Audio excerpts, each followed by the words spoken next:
Bismillahirrahmanirrahim. Assalamualaikum warahmatullahi wabarakatuh. Alhamdulillah wassalatu wassalamu ala Rasulillah wa ala alihi wa sahbihi wa mawalah wa la hawla wa la quwata illa billahi wa ba'd. Alhamdulillah, di pagi ini kembali kita bisa duduk untuk bertalabul ilmi, dan kita masih melanjutkan kitab Umdatul Ahkam, dan kita masuk pada hadis Nu'aim al-Mujmir dari Abu Hurairah radhiyallahu anhu. Kita baca hadisnya. An-Nu'aim al-Mujmiri an Abi Hurairah radhiyallahu anhu anin Nabi sallallahu alaihi wasallam qala: Inna ummati yud'auna yawmal qiyamati ghurran muhajjalina min athari wudu. Faman istata'a minkum an yutila ghurratahu falyaf'al. Wa fi lafdin akhar ra'aitu Aba Hurairah yatawadda wa ghassala wajhahu wa yadayhi hatta kada yablughal min mankibaini thumma ghassala rijlaihi hatta rafa ila saqaini. Thumma qala sami'tu Rasulullah sallallahu alaihi wasallam yaqul inna ummati yud'auna yawmal qiyamati ghurran muhajjalina min atharil wudu. Faman istata'a minkum an yutila ghurratahu wa tahjilahu falyaf'al. Wa fil lafdin li Muslimin sami'tu Khalili sallallahu alaihi wasallam yaqul tablughul hilyatu minal mu'min haitsu yablughul wudu. Dari Nu'aim al-Mujmir dari Abu Hurairah radhiyallahu anhu dari Nabi sallallahu alaihi wasallam bersabda, sesungguhnya umatku akan dihadirkan pada hari kiamat dalam keadaan putih bercahaya disebabkan bekas wudu mereka. Maka barang siapa di antara kalian yang bisa memperpanjang cahayanya, hendaklah melakukannya. Hadis ini dikeluarkan Bukhari dan Muslim. Dalam lafaz yang lainnya, aku melihat Abu Hurairah berwudu lalu membasuh wajahnya dan juga kedua tangannya hingga hampir mencapai lengannya. Kemudian membasuh kedua kakinya hingga meninggi sampai pada kedua betisnya. Kemudian dia berkata, aku mendengar Rasul sallallahu alaihi wasallam bersabda, sungguh umatku datang pada hari kiamat dalam keadaan putih bercahaya disebabkan bekas-bekas wudu mereka. Maka barang siapa di antara kalian mampu untuk memperpanjang cahayanya pada wajahnya, maka hendaklah dia melakukannya. Dan dalam lafaz yang dikeluarkan Imam Muslim, perhiasan seorang mukmin ditentukan sejauh mana air wudu yang membasuhnya. Ma'asyiral muslimat yang dimuliakan Allah Azza wa Jalla, hadis ini atau tiga riwayat ini menjelaskan kepada kita, masih bicara tentang fadilatul wudu, keutamaan dan keistimewaan ibadah wudu. Lah dalam tiga hadis ini ada dua faedah disebutkan oleh para ulama. Pertama, keutamaan wudu, di mana bekas-bekas wudu itu justru menjadi sebab seorang mukmin mendapatkan perhiasan berupa cahaya putih yang berkilau yang sangat indah, di mana akan terpancar pada muka-muka mereka, tangan-tangan mereka, bahkan kaki-kaki mereka. Ini yang pertama. Kemudian yang kedua, sebagian ulama berdalil dengan hadis ini pula bahwa wudu merupakan kekhususan syariat yang khusus untuk umat Islam. Dan inilah pendapat yang dikuatkan oleh Syekhul Islam Ibnu Taimiyah rahimahullah ta'ala. Di antara dalil penguatnya adalah lakum sima laisat li ahadin minal umam.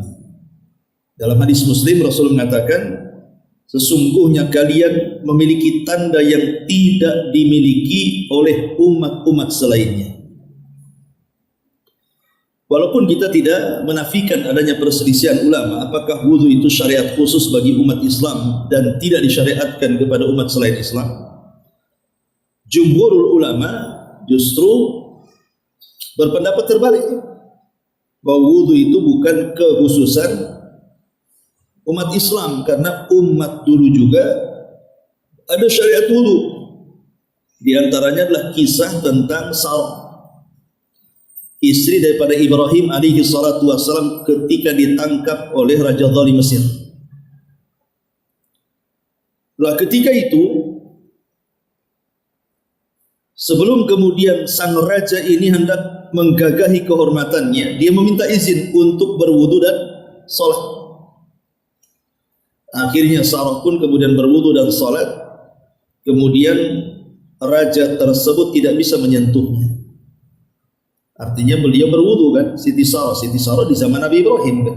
Berarti bukan keusahan umat Islam. Begitu juga kisah yang ma'ruf, kisah Jurayj. Seorang anak muda dari Bani Israil, ahli ibadah, tidak pernah keluar dari tempat ibadahnya kecuali dalam kondisi darurat.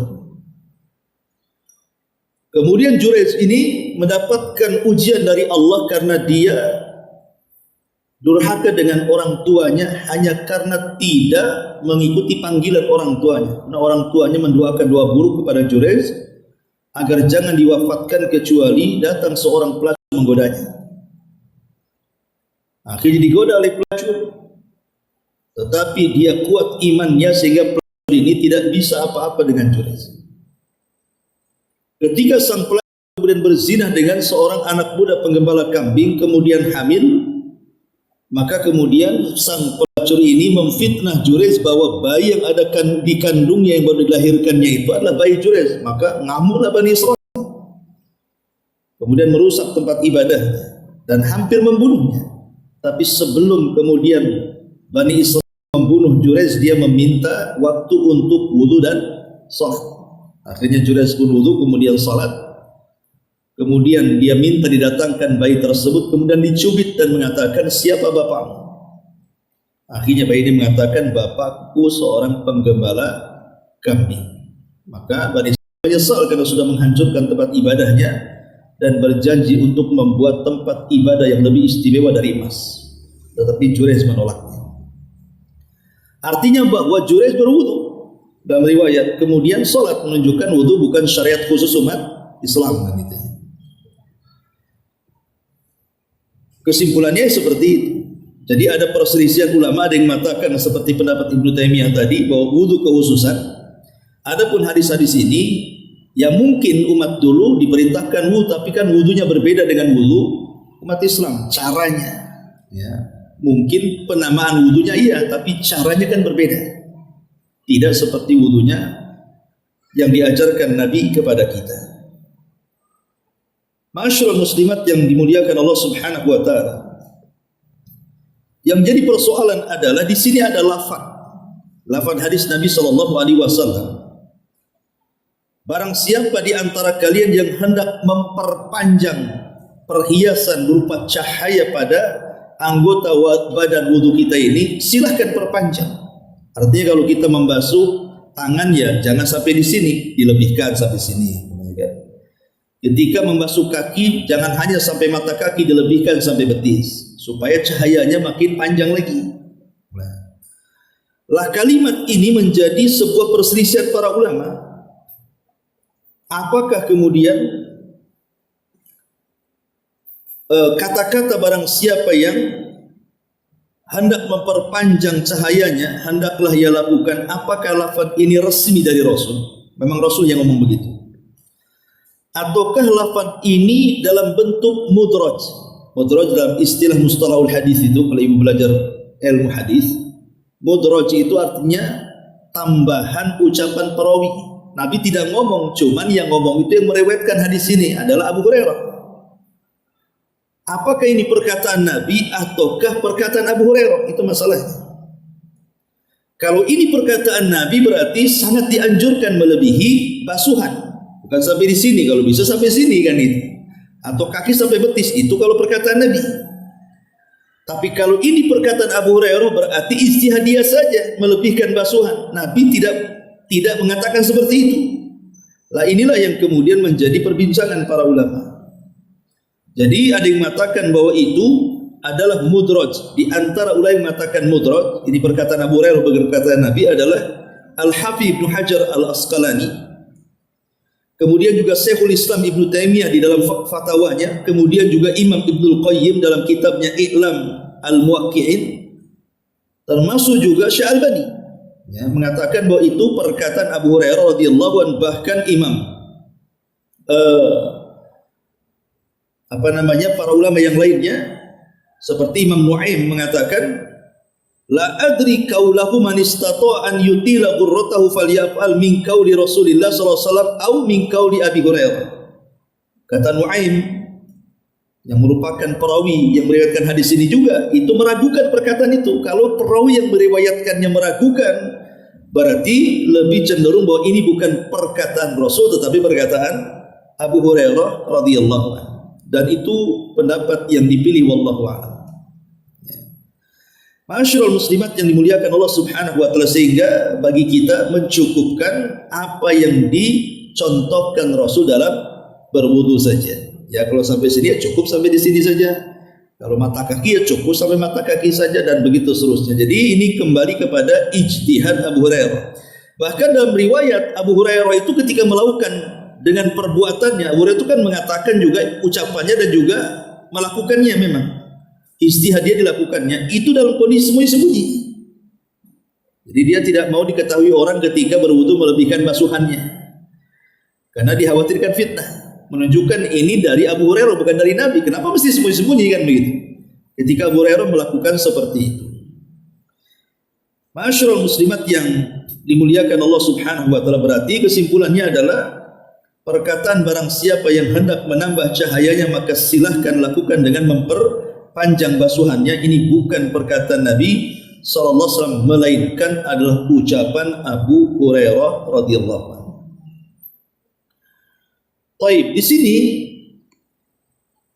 Nabi sallallahu alaihi wasallam mengatakan bahwa pengaruh wudu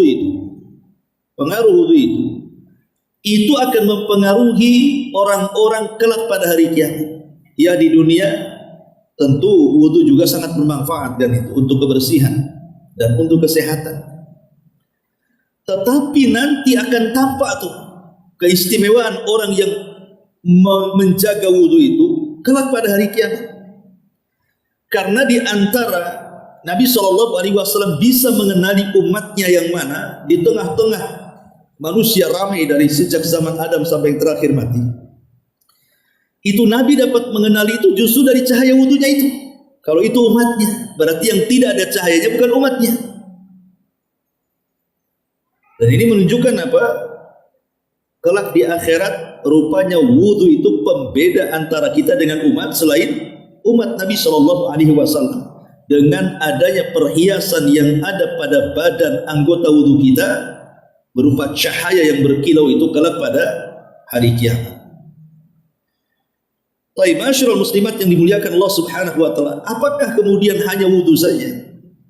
Bahkan kalau kita melihat riwayat terakhir yang kita baca tadi, apa kata Nabi sallallahu alaihi wasallam? Tablughu al-hilyatu minal mu'min haitsu yablughul wudu.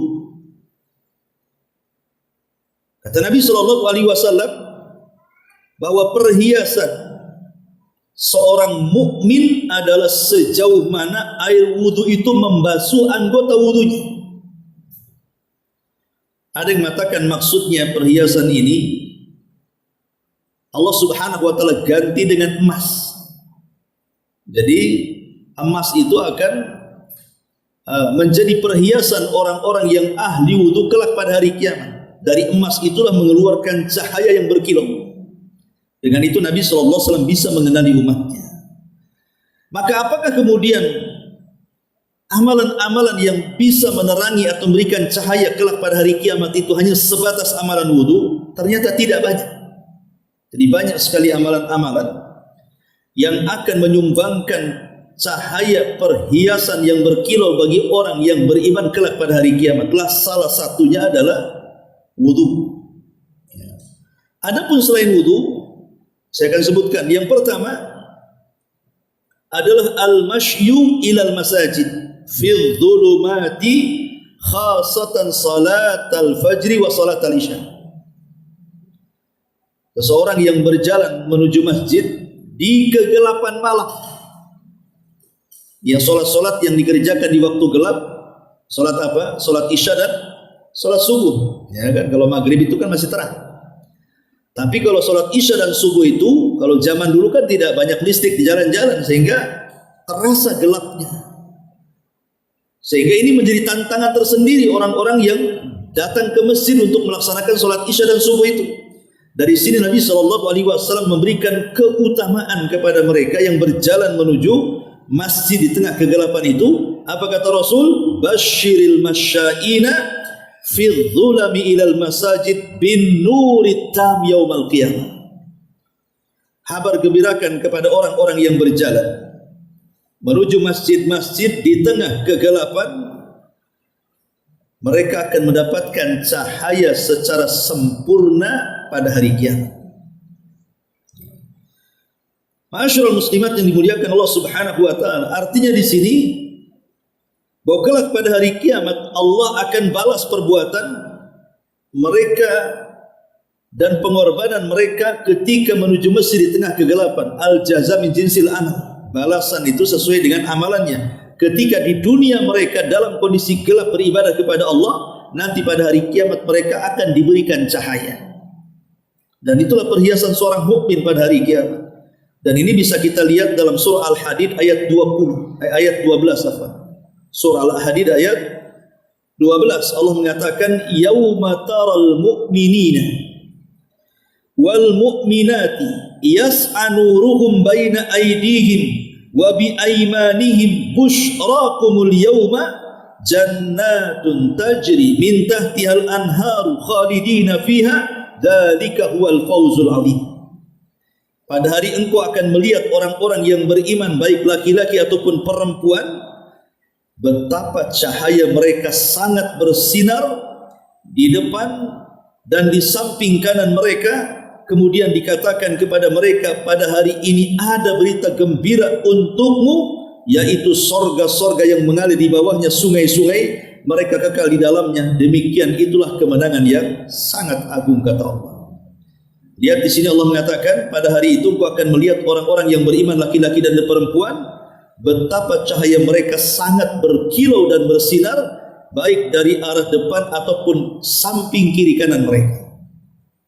Itulah cahaya yang sempurna yang akan didapat orang-orang yang berjalan di tengah kegelapan. Makanya kalau kita lihat di zaman Rasul, tidak ada riwayat wanita-wanita di zaman Rasul yang ikut sholat jamaah ke masjid kecuali di sholat subuh. Bukan berarti kalau duhur, asar, maghrib, isya tidak boleh wanita ke masjid, tidak ada masalah, asal memenuhi syarat kan itu. Dan tidak boleh dilarang oleh keluarganya atau suaminya kalau sudah memenuhi syarat.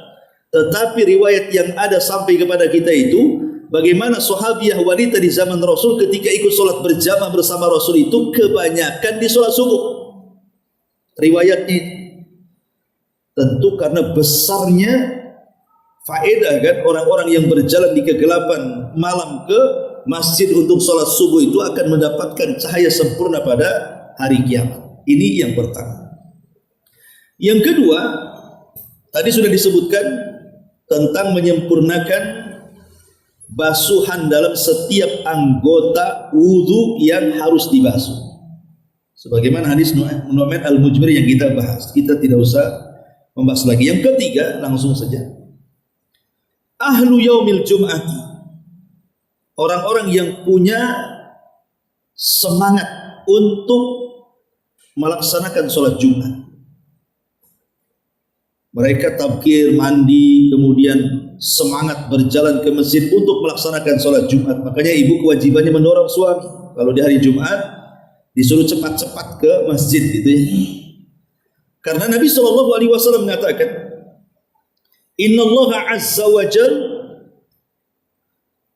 yab'athul ayyama yawmal qiyamati ala hayatiha wa yab'athu yawmal jum'ati zahra munirata ahliha mahfuna biha kal arushi tahdi ila karimiha tudi'u lahum yamshuna fi dawiha alwanuha kathalji bayadan warihuha yasta kal miski yaquduna fi jibalil kafur yanzuru ilaihim thaqalani ma yatrukuna ta'ajjuban yadkhuluna al-jannah la yukhalituhum illa al-muadhdhinuna al-muhtasibun. Ma'asyiral muslimat yang dimuliakan Allah Subhanahu wa taala, di sini Nabi SAW menjelaskan bagaimana orang-orang yang memiliki perhatian ketika di hari Jumat itu. Mereka orang-orang yang senantiasa memperhatikan hari Jumat khususnya bagi laki-laki ya, maka mereka akan diberikan cahaya yang luar biasa. Apa kata Nabi SAW di sini?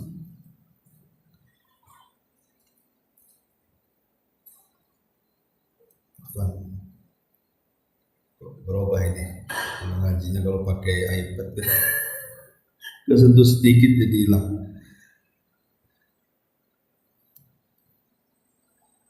Baik. Muncul lagi. Sesungguhnya Allah Subhanahu wa taala yab'atsul ayyama yaumal jum'ah.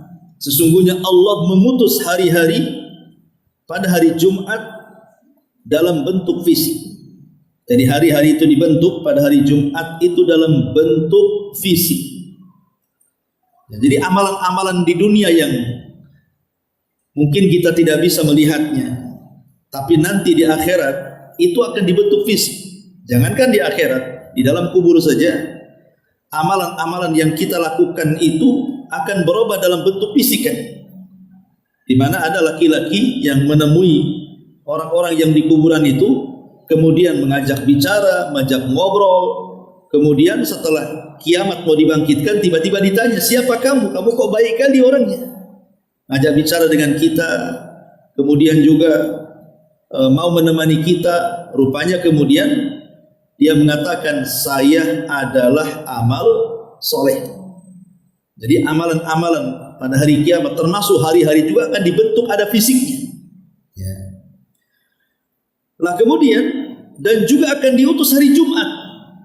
Hari Jumat pun akan diutus oleh Allah Subhanahu wa taala seperti bunga yang sangat bercahaya. Ya. Kemudian di ujung hadis Nabi SAW mengatakan, di mana orang-orang yang suka ke masjid di hari Jumat itu, tiba-tiba kemudian mereka memiliki cahaya. Sehingga disebutkan penduduk yang lainnya, baik dari kalangan manusia atau jin, ketika melihat orang-orang yang punya perhatian dengan hari Jumat itu, mereka heran. Karena mereka masuk surga itu tidak ada yang menyertai selain orang-orang yang ditugaskan sebagai azan dan dengan azannya mengharap pahala Allah. Jadi ada dua kelompok di sini. Ada orang-orang yang mencintai hari Jumat sehingga bercahaya gitu. Kemudian juga disusul dengan para muadzin yang ketika azan itu tidak mengharap pahala kecuali Allah Subhanahu wa taala. Nah, ini yang ketiga. Kemudian yang keempat, qira'atu suratil kahfi yaumal jum'ah. Membaca surah Al-Kahfi di hari Jumat. Nabi SAW mengatakan, man qara'a suratal kahfi fi yaumil jum'ati sata'alahu nurun min tahti qadamihi ila ananis sama yudhi'u lahu yaumal qiyamati wa ghufira lahu ma bainal jum'ataini. Barang siapa yang membaca surah Al-Kahfi pada hari Jumat, akan dibentangkan baginya cahaya mulai dari bawah telapak kakinya sampai ke langit, di mana cahaya itu akan memancarkan sinar baginya pada hari kiamat, dan dia akan mendapatkan ampunan dari Allah Subhanahu wa taala antara 2 Jumat.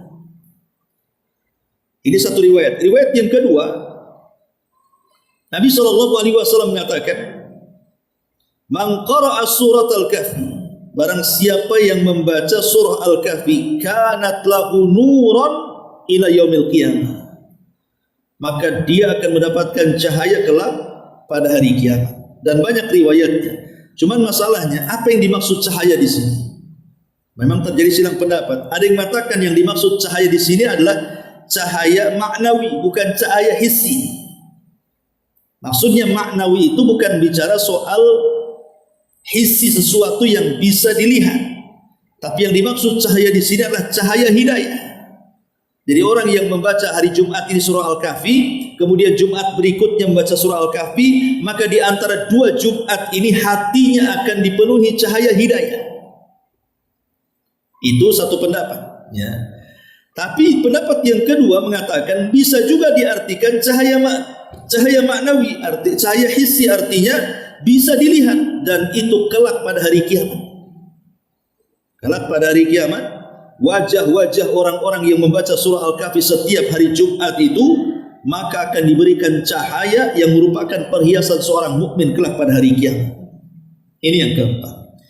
Kemudian yang kelima, asyaibu fil Islam, yang memelihara uban dalam Islam. Ibu kalau sudah mulai ada 1-2 uban, biarkan. Harusnya ibu senang, alhamdulillah sudah mulai ada cahaya 1, cahaya 2. Ini malah sedih, aduh udah tua pula, akhirnya disemiritam, hilang pula tu cahaya, ya. Makanya Nabi SAW mengatakan, "Man syaba syaibatan fi sabilillah kanat lahu nuran yaumal qiyamah." Barang siapa yang mulai tumbuh uban di kepalanya dan dia niatkan di jalan Allah, dia enggak mau mencabutnya, dibiarkan saja untuk mengingat bahwa dia sudah tua, artinya sudah dekat dengan kematiannya, maka dia akan diberikan cahaya dari uban itu. Jadi uban itu akan berubah menjadi cahaya kelak pada hari kiamat. Dan ini sebagaimana riwayat yang lain, Nabi mengatakan, "La tantifus syaiba," jangan kalian cabut uban-uban itu. "Fa innahu nurun yaumal qiyamah," karena itu akan jadi cahaya bagi kalian pada hari kiamat. Bahkan lebih daripada itu, bukan hanya diberikan cahaya, kata Rasul, "Kutibalahu biha hasanah," maka akan dicatat 1 uban itu 1 kebaikan. "Wa qutta anhu biha khati'ah," dan akan dihapuskan setiap 1 uban itu kesalahannya. "Wa rufi'a lahu biha darajah," bahkan Allah akan mengangkat derajatnya. Jadi memelihara uban itu bisa menghapuskan kesalahan, bisa mendapatkan kebaikan, bisa diangkat derajat, bahkan mendapatkan cahaya pada hari kiamat. Maka biarkan uban itu tumbuh, jangan diganggu uban itu, ya. Baik, kemudian yang keenam, ramyul jimar. Tentu bagi yang haji, ya, ketika melempar dalam manasik haji ada melempar jumrah, namanya jumrah aqobah, jumrah wusta, atau jumrah-jumrah yang lainnya. Kata Rasul, "Idza ramaital jimar kana lahu nuran yaumal qiyamah." Siapapun yang melempar jumrah batu ketika manasik haji itu, maka dia akan mendapatkan cahaya kelak pada hari kiamat. Termasuk juga bukan hanya melempar batu saat haji, melempar panah saat perang. Ya mungkin kalau sekarang itu menembakkan dengan pistol, dengan senjata-senjata yang mutakhir, ya. Maka Rasul juga mengatakan, "Man rama bisahmin fi sabilillah kana lahu nuran yaumal qiyamah." Barang siapa yang melempar 1 anak panah di jalan Allah Subhanahu wa taala, maka dia akan mendapatkan cahaya pada hari kiamat. Termasuk yang nomor 8, al-mahabbatu fillah.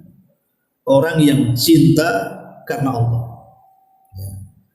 Disebutkan dalam sebuah hadis yang dikeluarkan atau yang riwayat Abu Hurairah radhiyallahu anhu dan disahihkan oleh Syekh Nasir Al-Albani rahimahullah taala, Inna min ibadillahi ibadah laisu bi anbiya yaghbituhumul anbiya wasyuhada qila man hum la'allana nuhibbuhum ya Rasulullah. Sesungguhnya di antara hamba-hamba Allah ada yang bukan nabi tetapi para nabi dan syuhada sangat cemburu dengan dia. Lihat sampai dicemburui para nabi dan para syuhada. Siapa orang ini? Sahabat bertanya Rasul, siapa siflana, sifatkan orang ini seperti apa supaya kami bisa menirunya, mencintainya. Maka Rasul mengatakan, hum qaumun tahabu binurillah min ghairi arhamin wala ansabin wujuhuhum nurun ala manabir min nur la yakhafuna idza khafan nas wala yahzanuna idza hazinan nas. Maka Nabi SAW mengatakan mereka adalah orang-orang yang saling mencintai karena Allah, padahal tidak ada hubungan kekerabatan, tidak ada pula hubungan nasab di antara mereka. Wajah-wajah mereka penuh dengan cahaya, tidak takut di saat banyak manusia ketakutan dan tidak bersedih di saat manusia banyak kesedihan.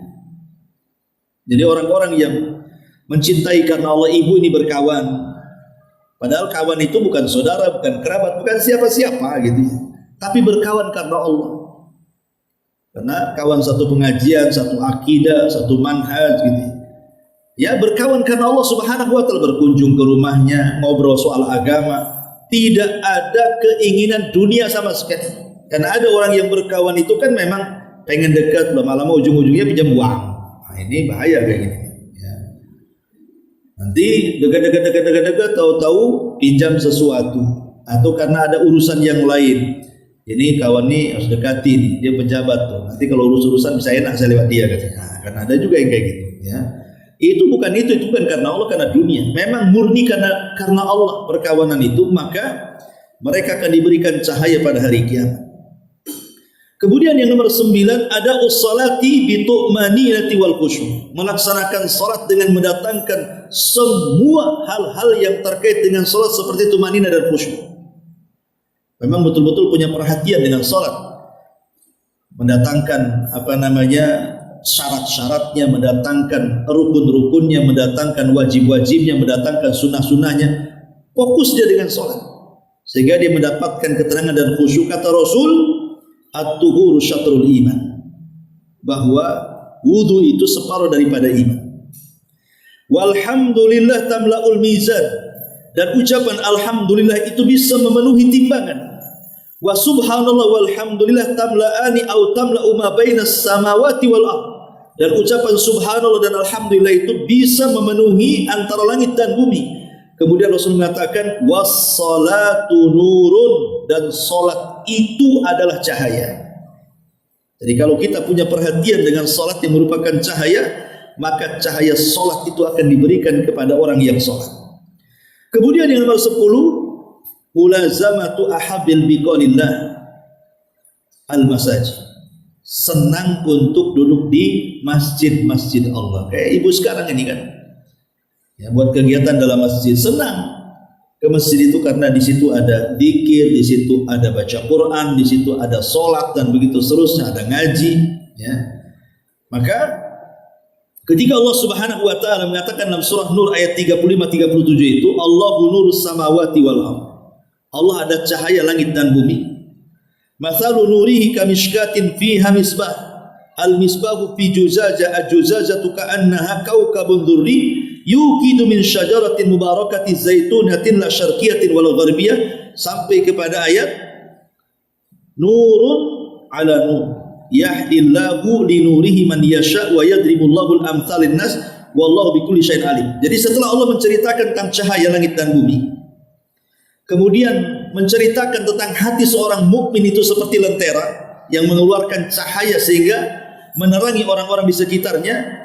Setelah itu Allah menyatakan apa? Fi buyutin adinallahu an turfa wa yudhkaru fiha ismu yusabbihu lahu fiha bil ghudwi wal asal. Di rumah-rumah Allah, maksudnya masjid yang Allah izinkan untuk diangkat namanya, disebut namanya, bertasbih kepadanya baik pagi ataupun petang. Rijalun la tulhihim tijaratun wala bai'un an dzikrillah. di mana di situ muncul orang-orang yang tidak terlalaikan dengan jual beli ataupun dengan urusan dunia dari zikir kepada Allah, wa iqamis shalah, dan melaksanakan salat, wa itaiz zakat, menaikkan zakat, yakhafuna yawman tataqallabu fihi al-qulub wal absar. Artinya di sini Allah menyebut konteks masjid setelah bercerita tentang cahaya. Sehingga istinbat para ulama, orang yang mencintai tempat yang Allah cintai berupa masjid, maka dia akan mendapatkan cahaya pada hari kiamat. Begitu pendalilannya. Kemudian yang nomor 11, banyak bersolawat. Ibu yang banyak bersolawat juga akan mendapatkan perhiasan berupa cahaya yang akan berkilau pada hari kiamat. Disebutkan dalam surah Al-Ahzab 56. Inna Allaha wa malaikatahu yusalluna 'alan nabi ya ayyuhalladzina amanu sallu 'alaihi wa sallimu taslima. Sesungguhnya Allah dan para malaikatnya mereka bersolawat kepada Nabi, wahai orang-orang yang beriman, bersolawatlah kalian dan doakanlah keselamatan kepada Nabi. Kemudian di ayat Al-Ahzab 45-nya Allah mengatakan, huwallazi yusalli 'alaikum wa malaikatuhu liyukhrijakum minadh dhulumati ilan nur. Dialah yang telah bersolawat kepada kalian dan para malaikatnya agar Allah mengeluarkan kalian dari kegelapan menuju cahaya. Jadi orang yang banyak salat akan dikeluarkan dari kegelapan dan Allah akan berikan cahaya kepada dia pada hari kiamat. Kemudian yang nomor 12, ghaddul basari amma haramallah, berusaha untuk menundukkan pandangan. Berusaha untuk menundukkan pandangan dari hal-hal yang diharamkan. Syekhul Islam Ibn Taimiyah rahimahullah ta'ala mengatakan, ghaddul basar anil awrati allati nuhiya anil nazar ilaiha kal mar'ati wal amradil hasan yurithu dhalika thalatha fawaid. Kata beliau, seseorang ketika menundukkan pandangan, tidak memandang kepada aurat yang dilarang untuk dipandang, baik laki-laki memandang perempuan atau sebaliknya, ya, maka beliau mengatakan orang itu akan diberikan 3 faedah. Yang pertama, yurithu nurun fil qalbi, diwariskan cahaya dalam hatinya, wal firasah, dan firasat yang kuat, ya. Salah satunya adalah cahaya yang akan ditanamkan di hatinya dan firasat yang sangat kuat. Kata Syekhul Islam Ibnu Taimiyah dari sini bahwa orang yang menundukkan pandangan itu akan diberikan cahaya oleh Allah Subhanahu wa taala, dimasukkan ke dalam hatinya. Kemudian yang nomor 13, at-tamassuk bima jaa bihi nabiyuna sallallahu alaihi wasallam, orang yang berpegang teguh betul-betul dengan syariat yang diajarkan Nabi sallallahu alaihi wasallam, sebagaimana ibu bisa baca dalam surah Al-Maidah ayat 15. Ja'akum minallahi nurun wa kitabun mubin. Telah datang kepada kalian dari Allah cahaya dan juga kitab yang jelas. Kemudian yang nomor 14, al-iffatu, menjaga kehormatan. Anti menjadi pengemis dan meminta-minta. Betul-betul dia jaga kehormatannya, jangan sampai rendah. Cukuplah Allah yang mengangkat dan Allah yang merendahkan. Kalau Allah mengangkat, tidak ada yang sanggup merendahkan. Tapi kalau sudah merendahkan, tidak ada yang sanggup untuk mengangkat. Dan kita berdoa semoga Allah mengangkat derajat kita lah. Orang-orang yang tamasuk dengan sunnah Nabi, iffah menjaga kehormatannya, maka dia akan mendapatkan cahaya pada hari kiamat. Dan itu disebutkan oleh Al-Imam Ibnu Utsaimin rahimahullahu taala dalam surah Nur, ya. Allah mengatakan, Allahu nurus samawati wal ardi, itu dalam surah Nur. Kata beliau, idza ta'ammalta surata, kalau engkau melihat tentang surat itu, wajadta dzikran nur fiha, engkau lihat di situ disebutkan ada kalimat cahaya, bahwa Allah ada cahaya langit dan bumi. Dan Allah juga mengatakan, wa man lam yaj'alillah nuran famalahu min nur, kalau Allah tidak menjadikan dia cahaya, tidak ada cahaya bagi dia. Kata Syekh Utsaimin, tabayyana laka annal iffata min asbabin nuril qalbi. Dari sini jelas bahwa orang yang menjaga kehormatan akan mendapatkan cahaya yang Allah tancapkan di hatinya. Karena kan cerita soal kisah Aisyah yang dituduh berzina kan. Pada Aisyah tidak berzina, dia menjaga kehormatan. Dan turun surah ini, surah Nur, membantah soal tuduhan itu. Kemudian yang nomor 15, ya berdoa kepada Allah agar kita dapat cahaya. Sebagaimana doa yang diajarkan Rasul dari hadis Quraib dari Ibnu Abbas radhiyallahu anhuma, Nabi SAW bersabda, Allahumma ij'al fi qalbi nuran, wa fi basari nuran, wa fi sam'i nuran, wa an yamini nuran, wa an yasari nuran, wa fawqi nuran, wa tahti nuran, wa amami nuran, wa khalfi nuran, waj'al li nuran. Ya Allah, berikan cahaya pada hatiku, berikan cahaya pada penglihatanku, berikan cahaya pada pendengaranku, berikan cahaya dari arah sebelah kananku, berikan cahaya dari arah sebelah kiriku, berikan cahaya dari atas kepalaku, berikan cahaya dari bawah kakiku, dan berikan cahaya di depanku, dan jadikan aku cahaya dan terus cahaya kepada diriku. Ini menunjukkan bahwa Nabi SAW menganjurkan untuk meminta doa, minta cahaya dari Allah Subhanahu wa Ta'ala. Ini yang ke-15. Yang ke-16, beriman kepada Allah Subhanahu wa Ta'ala. Karena dalam surah Al-Hadid ayat 12 tadi, yas'anuruhum baina aydihim, itu menceritakan tentang orang-orang yang kuat imannya kepada Allah, maka mereka akan diberikan cahaya di hadapan mereka dan samping kanan mereka. Kemudian juga yang nomor 16 adalah para syuhada, orang-orang yang mati syahid, maka mereka akan diberikan cahaya. Nabi SAW, Allah Subhanahu wa Ta'ala mengatakan dalam surah Al-Hadid ayat 19, walladzina amanu billahi wa rusulihi ulaika humus siddiquna wasyuhada inda rabbihim lahum ajruhum wa nuruhum. Di sini kata-kata lahum ajruhum wa nuruhum walladzina kafaru wa kadzdzabu bi ayatina ulaika ashabul jahim. Orang-orang yang beriman kepada Allah dan Rasulnya, dan mereka orang-orang yang siddiqun, orang-orang yang membela kebenaran, wasyuhada, dan orang-orang yang mati syahid. Maka orang-orang yang mati syahid ini pahala mereka akan diserahkan kepada Rabb mereka, serta cahaya mereka akan diserahkan kepada Rabbnya. Jadi para syuhada juga akan mendapatkan cahaya dari Allah Subhanahu wa Ta'ala. Termasuk juga al-muqsituna fi wilayatin, imam-imam yang adil, para pemimpin-pemimpin yang adil, bukan pemimpin yang zalim, bukan yang diktator. Karena disebutkan dalam hadis dari Abdullah ibn Amr ibn As radhiyallahu anhu dari Nabi SAW, innal muqsitina indallah, orang-orang yang berbuat adil dari kalangan pemimpin itu di sisi Allah kelak pada hari kiamat, ala manabir min nur, mereka berada di mimbar-mimbar cahaya. Ala yamini rahman, di sebelah kanan Allah Subhanahu wa Ta'ala, alladzina ya'diluna fi hukmihim wa ahlihim wa mawalah, yaitu orang-orang yang berbuat adil pada hukumnya, pada keluarganya, dan pada rakyat yang dipimpinnya. Ini juga termasuk orang-orang yang akan mendapatkan cahaya pada hari kiamat. Dan tentu yang paling besar adalah orang yang beriman dan bertauhid kepada Allah Subhanahu wa Ta'ala.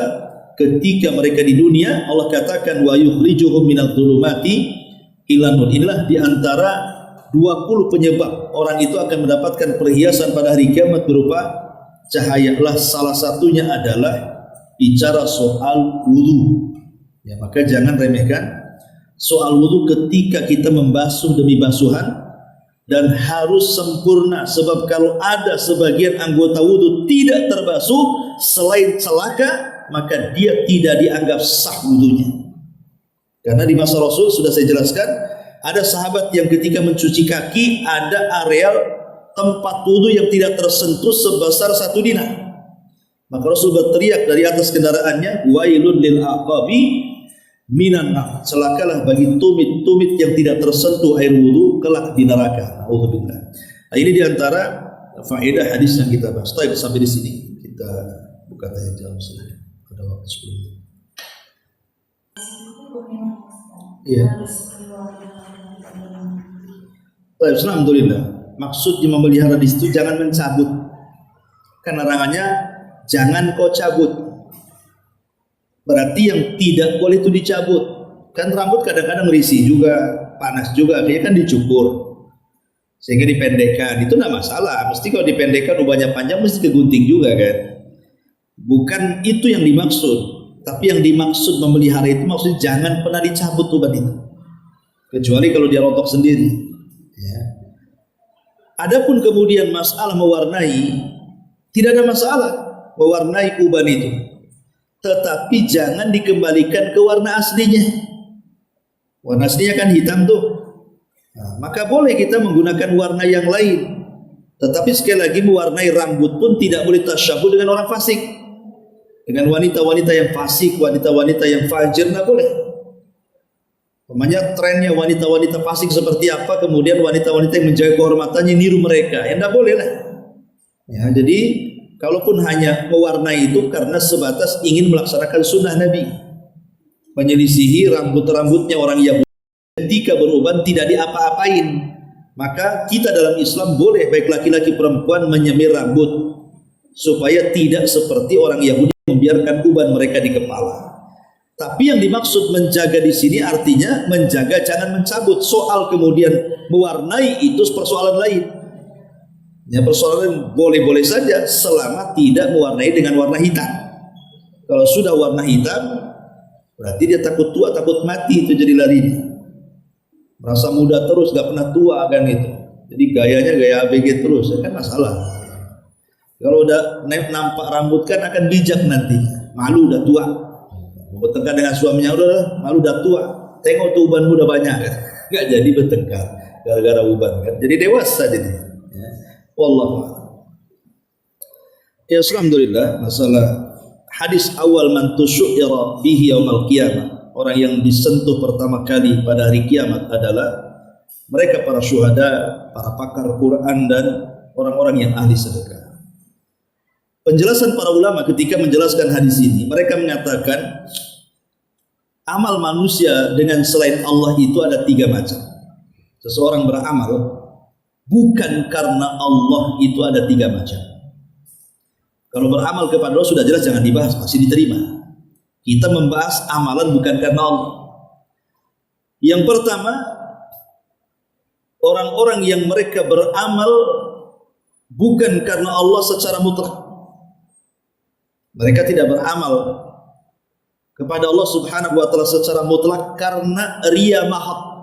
Memang tok-tokan riya bahasanya. Dari mulai awal, tengah, akhir riya memang tujuannya, enggak ada yang lain. Lah yang seperti inilah yang kemudian dicontohkan dalam hadis ini. Jadi mulai dari awal, tengah, akhir riya. Jadi dia ingin jadi menjadi seorang mujahid itu biar dikenang jadi pahlawan. Kalau dia itu seorang qori biar dikenang menjadi seorang qori.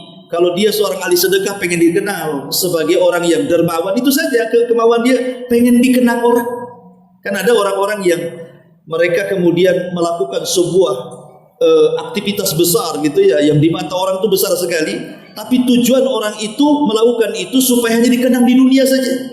Itu namanya riya mahad. Jadi tok-tokan riya gitu ya, tidak ada niat yang lain, tidak ada niat karena sedikit pun. Nah, itulah maksudnya hadis tadi. Kemudian yang kedua, kalau jelas ini yang pertama ditolak dari awal sudah ditolak. Yang kedua ini nyampur, ada ikhlasnya dari riyanya. Ya. Kalau nyampur pun tetap ditolak. Karena Allah yang mengatakan dalam diskusi itu, ana aghna syuraka 'ani syirki. Man amila amalan asyraka bi ghairi taraktuhu wa syirkah. Aku adalah zat yang paling kaya dari sekutu-sekutuku. Siapa yang beramal karena aku kemudian disertakan kepada selainku, kutinggalkan dia dan sekutunya. Artinya sama juga, mau yang riya secara total ataupun yang ada campuran ikhlasnya, kalau ada riyanya tetap ditolak. Yang nomor 3 tidak, memang dia karena Allah Subhanahu wa taala, cuman kalau memang ada dunianya di situ ya tidak apa-apa. Contoh ibu haji ke Mekah, kemudian sambil di perjalanan ya, karena ibu seorang penjual emas, sekalianlah nanti habis haji saya mau belanja emas supaya bisa dijual di Indonesia lebih mahal, dapat keuntungan. Baliklah saya itu modal haji saya umpamanya, ya. Atau seorang yang berjihad, ya kalau menang dapat ghanimah nggak apa-apa sih juga mau, tapi niatnya karena Allah awalnya. Tapi kalau ada dunia di situ ya tidak masalah gitu ya.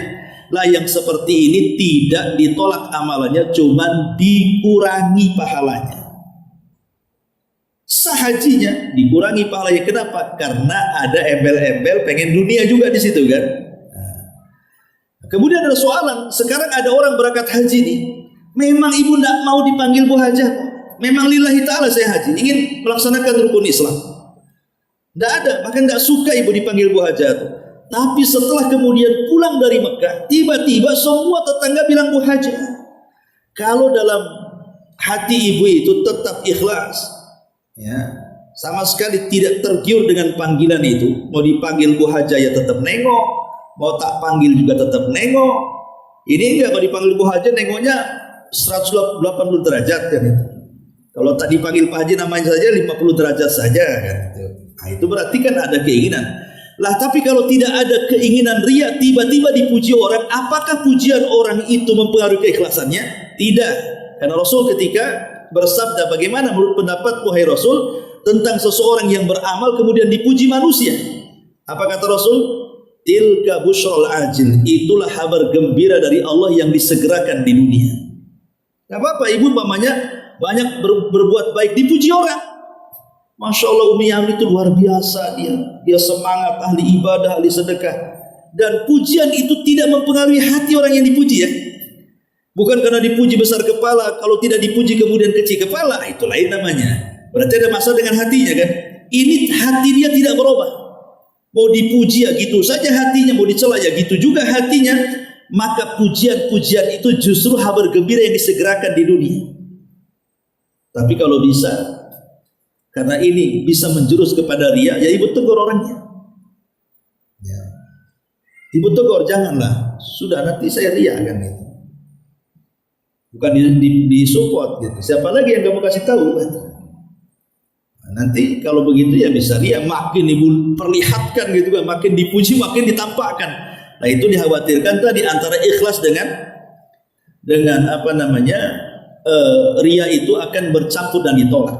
Adapun yang pertama yang tadi tanyakan masalah hadis itu sebenarnya berbicara soal orang-orang munafik. Hadis tadi itu bicara soal orang munafik sebenarnya. Karena orang munafik itu kan hanya ingin memperlihatkan amalannya saja, tapi hatinya sebenarnya tidak ingin. Makanya kenapa munafik yang berjihad, munafik yang ahli Quran, munafik yang ahli sedekah itu memang dari awal bukan karena Allah. Makanya kemudian mereka orang yang paling pertama disentuh api neraka gitu. Karena di ujung hadis itu kan bicara sehingga ada seseorang yang beramal amalan ahli sorga sehingga antara dia dengan sorga tinggal satu hasta. Kemudian Allah balik catatannya di akhir hayat dia melakukan amalan ahli neraka, akhirnya dimasukkan ke neraka kan. Lah ketika para ulama menjelaskan hadis ini maksudnya dia beramal itu fima yabdulin nas. Jadi menurut pandangan manusia dia nyumbang, dia berbuat baik itu karena Allah, padahal hatinya tidak, hatinya itu ingin supaya manusia tahu dia orang baik. Itu maksudnya. Sehingga kata manusia yang melihatnya pasti dia masuk surga. Kenapa? Dia baik orangnya. Salah. Dia tidak masuk surga. Kenapa? Karena hatinya itu bukan untuk Allah. Makanya kemudian di ujung hayat biasanya orang seperti ini ditampakkan amalan nerakanya, makanya dimasukkan ke neraka karena mereka orang munafik. Bisa dipahami di sini. Oke. Ya. Wallahu a'lam. Ya, alhamdulillah masalah seseorang berteman karena Allah itu. Dan ada hadis yang mengatakan ketika ada orang yang hendak menziarahi temannya di negeri yang sangat jauh, lillah karena Allah, akhirnya Allah utus malaikat untuk menghadangnya. Malaikat ini menjelma manusia, tiba-tiba menghadang orang yang sedang safar menuju temannya itu. Kemudian ditanya, hendak kemana wahai fulan? Saya hendak mengunjungi saudara saya fulan bin fulan. Apakah engkau berkunjung ke tempat dia karena sebuah bisnis? Dia mengatakan tidak. Ataukah berkunjung ke tempat dia karena ada keuntungan dunia? Dia mengatakan tidak. Pokoknya setiap ditanya apakah ada embel-embel yang lain soal dunia, dia mengatakan tidak. Kemudian ditanya lalu, apa tujuan kamu sebenarnya berkunjung ke rumah dia itu? Dia mengatakan lillah, karena kecintaanku kepada dia karena Allah. Maka kemudian malaikat ini baru ngaku kalau dia malaikat. Kemudian dia mengatakan, kalau seandainya niatmu benar, memang betul-betul karena Allah Subhanahu wa taala, bukan karena yang lainnya, maka setiap langkah-langkah menuju dia diampuni oleh Allah Subhanahu wa taala. Artinya bahwa hadis ini menunjukkan bagaimana besar dan agungnya orang itu berteman karena Allah. Tapi memang sedikit sekali orang yang berteman karena Allah itu. Sedikit sekali orang yang mau berteman di waktu susah tetap berteman, di waktu senang tetap berteman, itu sulit sekali. Makanya pahalanya juga besar. Sampai para nabi itu akhirnya juga cemburu, kok ada orang yang dapat mimbar di bawah arsy itu. Kok ada orang dapat, padahal dia bukan nabi, bukan syuhada, bukan siapa-siapa kan. Hanya amalan ini. Coba, karena memang sedikit berteman karena Allah itu. Sedikit sekali. Tapi kalau berteman karena dunia, ya itulah paling banyak. Paling banyak sekali. Ya, jadi dari sini, karena sampai ada cerita, saya lupa bagaimana ceritanya. Pokoknya ada seseorang itu diuji oleh bapaknya. Diuji oleh bapaknya karena anaknya ini banyak temannya di mana-mana. Kemudian bapaknya mengatakan, bagaimana nak seandainya kau dapat satu teman tapi baik, dengan sekian banyak temanmu, ya ada yang baik ada yang jahat, mendingan yang mana? Ya kata anak ini, ya mendingan banyak teman lah kan gitu, daripada satu orang bosan lah sama dia terus. Akhirnya kemudian ayahnya pura-pura sakit. Ayahnya pura-pura sakit dan ngomong sama anaknya, nah kayaknya bapakmu sebentar lagi mau mati, kecuali harus ditangani dokter, dioperasi, dan itu sekian miliar habisnya. Bisa nggak kau ini mintalah pinjam-pinjam sama teman-temanmu. Mulailah, karena dia punya teman banyak, didatangi satu-satu. Ketika tahu bahwa dia butuh duit, satu-satu temannya nggak ada, satu. Akhirnya Allah tidak ada satupun yang menjamin uang sebanyak itu, dengan berbagai macam alasan, dengan pokoknya intinya nggak mau bantu sebenarnya. Tiba-tiba kemudian ayahnya ini kan sedang bersandiwara sebenarnya. Dia sudah ngomong sama kawannya, ya, nanti coba kamu bilang akan membantu aku sama anakku, nanti anakku akan ngomong sama kamu. Jadi anaknya ngomong sama kawan bapaknya. Ketika mendengar bahwa bapaknya itu sedang sakit, dia seolah-olah membantu, berapapun saya bantu, tampak gitu kayak gini. Padahal sebenarnya sandiwara kan, hanya ingin menguji anaknya. Dari situ anaknya baru menangis, subhanallah, kawan sebanyak itu tuh apa? Rupanya tidak bisa nolong orang tuanya, tapi satu orang ini kok bisa dia nolong orang tuanya. Nah ini kan, ini lihat di sini bahwa kawan baik itu sebenarnya akan tampak ketika kita susah. Ya. Kawan baik itu akan tampak di situ. Kalau kita senang ya semua pengen berkawan dengan kita. Tapi ketika kita susah, disitulah tampak siapa yang menolong kita. Gitu. Siapa yang hanya nolong sekali-kali saja kalau ada perlunya. Nah itu nanti nampak di situ. Wallahu a'lam bishawab. Harus cepat-cepat ditutup. Subhanallah, hamdika, asyhadu an la ilaha illa anta, astaghfiruka wa atubu ilaik. Allahu ta'ala a'lam. Assalamualaikum warahmatullahi wabarakatuh.